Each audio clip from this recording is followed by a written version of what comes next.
Hello mayam, good afternoon. Mayam nungairibo, aisu nungari dum.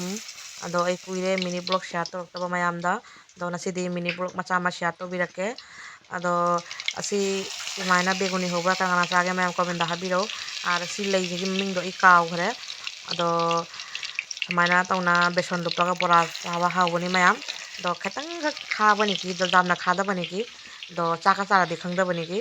Ado bora nata chadi khatang khabani ki.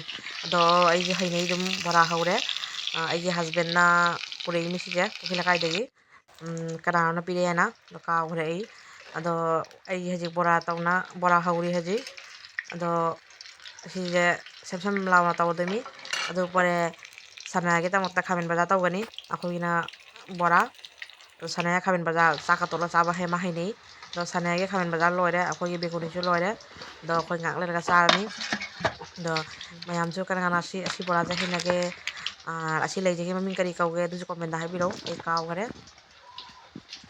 so bye bye nasigi mini blog loi jareko